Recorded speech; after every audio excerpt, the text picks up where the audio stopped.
Ce que tu vois là, ces chiots tout mignons dans la neige, c'est pas réel. C'est une création d'intelligence artificielle générative. Alors c'est très impressionnant, mais pas forcément très utile pour tout le monde.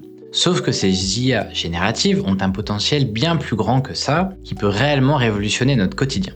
Je t'explique pourquoi je m'y suis mis, tout ce que j'ai testé, ce que j'ai gardé, ce qui pourrait t'intéresser, et à la fin je te partage mon utilisation préférée.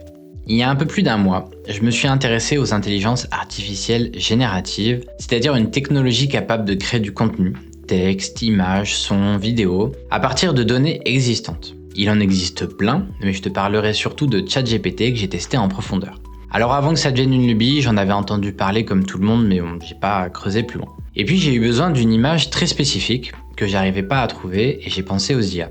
J'ai commencé à jouer avec, à faire un peu n'importe quoi et ça m'a bien amusé. Du coup, ça a été la petite étincelle qui m'a donné envie d'aller taper la discute avec ChatGPT. J'ai commencé à lui demander des choses simples, je l'ai titillé un peu et il a compris l'humour, mais en plus il a une bonne répartie. Après, je l'ai lancé sur des sujets philosophiques complexes, comme l'existence ou non du libre arbitre, et j'ai été surpris de la qualité de sa réponse. Il n'a pas juste répondu en surface, mais il a su synthétiser tous les différents points de vue sur un sujet, sans prendre parti. J'ai fini par le tester sur un problème de codage, j'ai pris un gros bloc de code et j'ai volontairement rajouté quelques erreurs.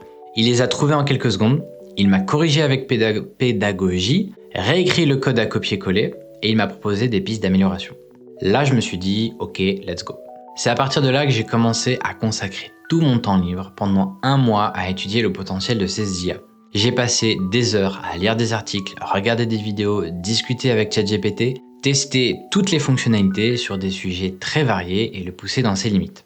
J'ai expérimenté énormément de choses, basiques ou avancées. L'utilisation basique, en gros, c'est d'utiliser ChatGPT comme un moteur de recherche et une base de connaissances interactives. Par exemple, récemment, j'ai tourné une vidéo sur le jeûne long, où je n'ai pas mangé pendant une semaine. Malheureusement, j'étais malade, donc je lui ai demandé de faire des recherches sur les études qui parlaient à la fois de rhume et de jeûne long. Il m'a donné les avantages et les inconvénients de ce contexte précis, avec les liens des ressources en question pour m'aider à prendre mes décisions. On a pu élaborer ensemble une recette de bouillon clair adaptée qu'il a générée à partir du contexte particulier et de mes indications. Et ce qui est très intéressant, c'est que les discussions peuvent être dissociées les unes des autres. J'en avais une spécifique sur ce sujet, ce qui fait que quand je lui pose une question dans celle-ci, il a l'historique de tout ce qu'on s'est dit. Donc il comprend le contexte. Concrètement, quand je lui ai dit « je viens d'aller aux toilettes, comment j'ai pu faire 3 jolies petites crottes ?», il a bien compris que j'en étais à 6 jours sans manger et il a pu m'expliquer comment se passe la digestion dans ce contexte particulier. Après, j'ai voulu tester des fonctionnalités plus complexes. Mais d'abord, j'ai dû apprendre à communiquer avec lui, c'est-à-dire comprendre comment il raisonne pour lui faire des demandes optimisées afin qu'il puisse me répondre de manière qualitative. On appelle ça le prompt engineering, car les IA génératives ont un certain langage et sont beaucoup plus performantes si on leur précise un contexte, des actions, un persona, etc. Par exemple, dans mon travail de coaching, ou pour moi-même, je me suis amusé à créer une sorte d'assistant ou de mentor. Donc j'ai utilisé une fonction qui permet de créer une IA personnalisée que j'ai paramétrée avec des instructions pour répondre à ces tâches spécifiques. Comme j'adore le film Peaceful Warrior, je lui ai attribué la personnalité de mon mentor préféré nommé Socrate, qui est direct, provocateur et avec un humour déstabilisant. Je lui ai donné la mission de me donner son avis sur une situation qu'un pote m'a décrite, où il était dépité d'avoir fait 30 minutes de vélo pour s'acheter des cookies à la boulangerie et les faire tomber par terre sur le chemin du retour. Dis-toi bien que la capacité de ChatGPT à comprendre ce contexte, prendre en compte ses instructions et répondre de manière pertinente est incroyable. Il m'a sorti une réponse géniale, notamment la dernière phrase qui m'a fait sourire et qui m'est restée. La vie, après tout, est une danse d'incertitude où chaque faux pas, chaque chute, t'enseigne que ta paix intérieure ne dépend pas de la sécurité des cookies dans un sachet, mais de la liberté de ton esprit face aux imprévus. Bref, il m'a bluffé.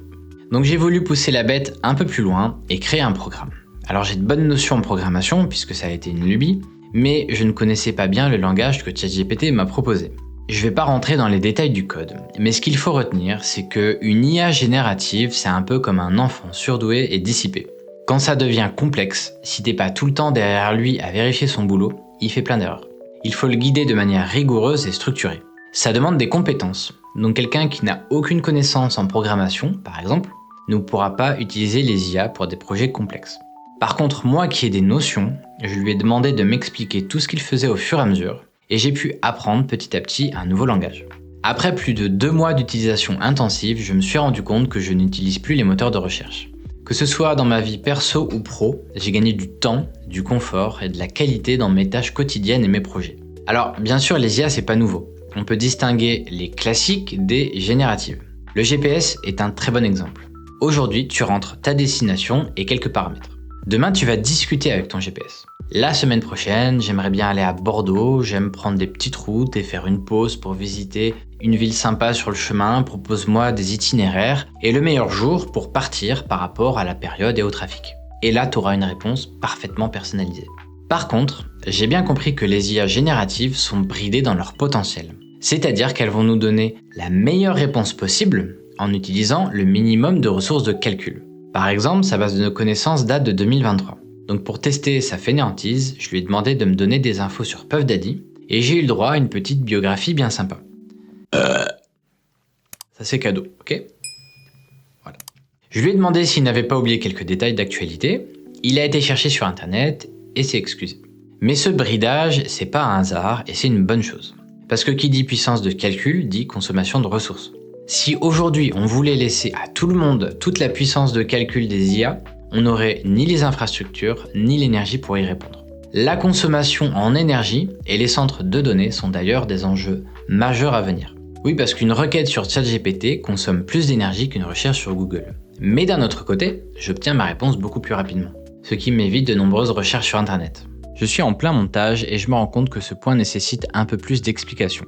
Si tu as une recherche simple, par exemple un temps de cuisson ou des horaires d'ouverture, les moteurs de recherche sont parfaits et tu consommeras moins de ressources. Par contre, si ta demande nécessite de prendre en compte différentes informations et un contexte spécifique, l'utilisation de ChatGPT devient pertinente. Il peut t'aider dans la résolution de problématiques complexes bien plus efficacement que si tu avais utilisé les moteurs de recherche. Donc ça, c'est pas un sujet propre aux IA, mais à notre utilisation d'Internet de manière générale, même notre consommation de réseaux sociaux et de vidéos YouTube. Les IA génératives amènent également d'autres problèmes éthiques de biais et de droits d'auteur. Par exemple, si notre culture discrimine une population, toutes les connaissances à disposition de l'IA seront biaisées, donc ses réponses le seront également. Mais vu la liberté d'expression aujourd'hui, je pense pas que ce soit le plus gros souci. Par contre, pour les droits d'auteur, aujourd'hui on est toujours dans le flou juridique. Niveau éducation, c'est également inquiétant puisque les IA peuvent faire nos devoirs et écrire nos exposés. Là aussi, il va falloir s'adapter si on veut pas que les prochaines générations deviennent incompétentes. Beaucoup de métiers dans la création de contenu, même graphique et audio, vont également être affectés par ces IA génératives. Le challenge va être de savoir les utiliser pour monter en compétences et améliorer notre travail sans se faire remplacer. Au jour où je parle, on n'est encore qu'au début, mais ça va très vite et ça prend une ampleur exponentielle. C'est-à-dire qu'on est probablement en train de vivre la même révolution que l'arrivée d'Internet. Donc la question, ce n'est pas est-ce que tu es concerné, c'est plutôt quand est-ce que ça sera incontournable pour tout le monde. Dans quelques temps, par exemple, on n'utilisera plus les moteurs de recherche de la même manière, à ouvrir 15 onglets pour chercher la meilleure réponse dans des sites complètement différents, mais ce sont les IA qui le feront à notre place. L'une de mes utilisations préférées, c'est pour mon fils. Maintenant, quand je lis des histoires, en plus des livres, on utilise ChatGPT. Pourquoi c'est génial ? Parce que mon fils aujourd'hui, il s'est fait embêter à l'école. Et même si j'essaye de l'aider, il n'est pas toujours attentif et réceptif. Alors j'explique à ChatGPT ce qu'il a vécu aujourd'hui. Je lui demande d'aller chercher sur internet des ressources de psychologie et de pédiatrie qui pourraient l'aider, puis de mettre en situation tout ça à travers un conte. Donc mon fils est un dresseur de Pokémon, bien sûr, qui va vivre une situation semblable, à laquelle on va apporter des réponses pertinentes de manière imagée. Il adore ces histoires et inconsciemment, il comprend beaucoup de choses. Sache que si tu veux t'amuser à tester ces IA génératives, elles ont très souvent des fonctionnalités gratuites qui sont largement suffisantes pour commencer à découvrir. Comme pour les histoires de mon fils, je suis curieux de savoir en commentaire quelle est ton utilisation préférée. Merci d'avoir regardé et je laisse le mot de la fin à ChatGPT.